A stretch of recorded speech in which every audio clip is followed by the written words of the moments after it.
Wow. Okay. So I did a video on this already, and I was everything that I needed to get taken care of, ready to put it out there for you.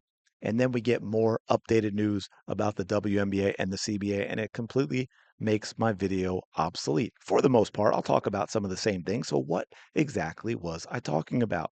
Well, as I had mentioned previously, one of the things in the CBA is they're expanding the season. Makes sense, right? Makes sense. NBA plays 82 games. I'm not saying that the women will get there. I think ultimately we should probably be looking at about 60. I think 60 is probably ideal for the WNBA, and then maybe the playoffs will be a little longer than they have been. We saw that increase this year. I mean, we've got 15 teams this year, 18 teams by 2030.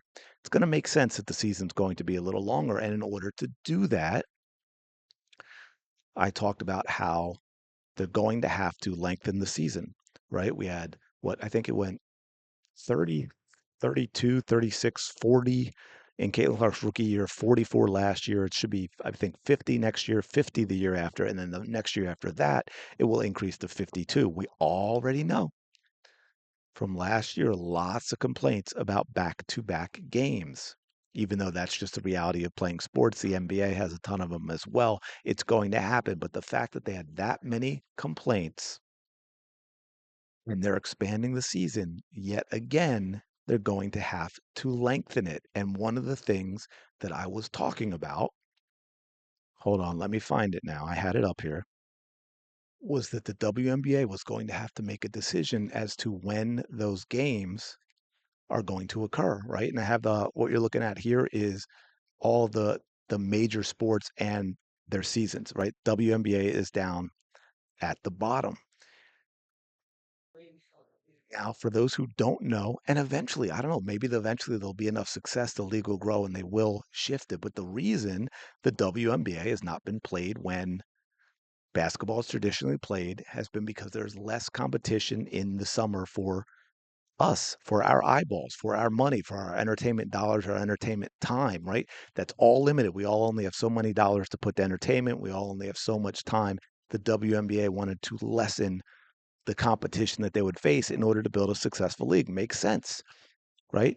NWSL and MLS, the men's and women's soccer leagues, they did the same thing. Both sports have had, multiple leagues fail. MLS and NWSL look like they're finally here to stay, but they made that same decision. That's why they don't play the same season that the entire rest of the world plays soccer is because for the most part in terms of major sports now you see some things up here there's like a little bit some overlap with NHL and you have like PGA and tennis and stuff like that but it's basically the major sports Major League Baseball was the summer competition and unlike the NFL say or the NFL is trying to play in pretty much every day now which is another story uh, MLB is so many games that each game wasn't as urgent in terms of fans. So unless it was like a big matchup with your team, you might tune into a WNBA game you want to see instead of that Major League Baseball game for your team because you got 162 of them. So anyway, that's why they all played in the summer. But now with the expansion, as the league continues to grow, the issue we run into, and what I talked about in the video is when should they expand it? Before or after, right? Beginning or end. And I said beginning is, you're not increasing the competition in terms of what's already out there. But of course, you're completely screwing up everything to do with the draft and rookies coming into the league, right? Like the way it is now, it's the draft and boom, we talked about, and that brings its own set of issues, right? NBA players get drafted in May and then they're not playing until I guess training camp September, maybe I think starts in September, right? Preseason and that sort of thing. Um, but if you go into the fall, you've got the NFL. Now, the NFL had already started, but it's ramping up, right? You're getting into November. You're starting to think about who's making the playoffs. Major League Baseball has, well, it's probably ending, but they get longer and longer too, World Series. But you've got the NBA now playing, right? You've got NHL getting going. You're really ramping up the college football season as well. And of course, the college basketball season, men's and women's. And it turns out that the WNBA has decided that they are going to, and this is in the CBA, changing possible end date to November 21st. Now, in the previous video I talked about, I said, probably need roughly about a month, right? We're going to go Now it's going to be 50 games next year, but it's ultimately 52 from 44 to 52, 8 more games. If you play two a week, that's 4 weeks. And add in playoffs that will expand. So it might even go past November 21st at some point. But in this new CBA, I believe it was October 31st was when it traditionally ended or previously ended. So they've added another 3 weeks, which makes sense. I think they need to do it. Now, another thing they also did is beginning in 2027 when they add to the 50 games is players must arrive to their home markets by the later of April 15th or the start of training camp. Previously, the report date was later of May 1st or the start of camp. So that means, players that are playing overseas, right? We've talked about that before and the situation they get into, not reporting on time, then they can't play in the WNBA and that sort of thing. That time has moved up, which makes things even more interesting. So one of the things I kept harping on that no one was talking about, I still don't know if there's was any discussion about it, but it's kind of like the WNBA is doing it without actually making it its own official thing, and that is playing in other leagues.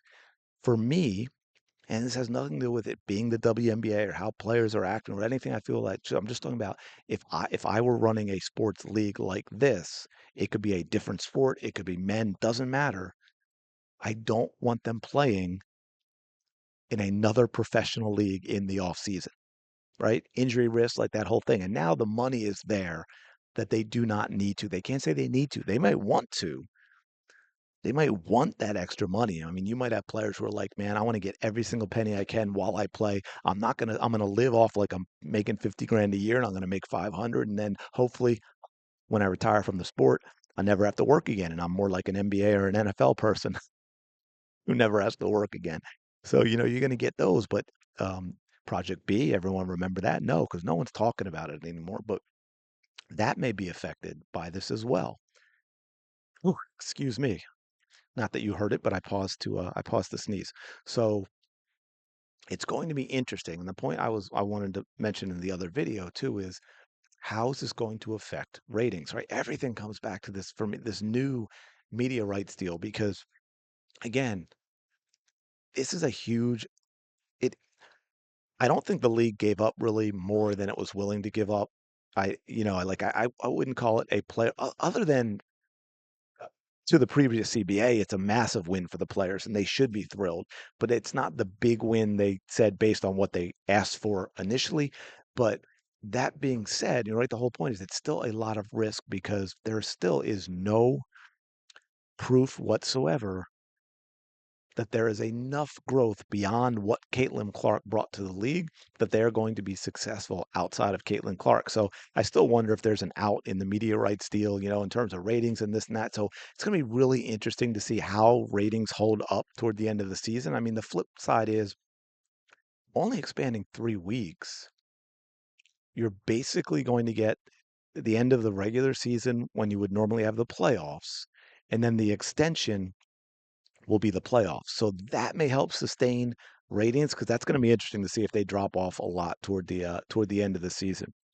Um, so yeah, so now we have and here it is. I'll just double check it. The latest possible end date in the last CBA was October 31st, max 44 games. Now it's November 21st, max 52 games, but that's not going to happen for a few years. And they've moved up by a little over 2 weeks, when you have to report to camp, which the May 1st date has been an issue at times for previous players, for players who have played overseas and so forth. So it's gonna be really interesting to see how this happens. Let me know your thoughts. Smash the like button, please. We gotta get back into the algorithm, man. YouTube has not liked me. It's like November went. Anyway, smash the like button, subscribe. Let me know your thoughts in the comments below. Would you have moved it at the beginning of the season? And I will talk to y'all later. Let me know.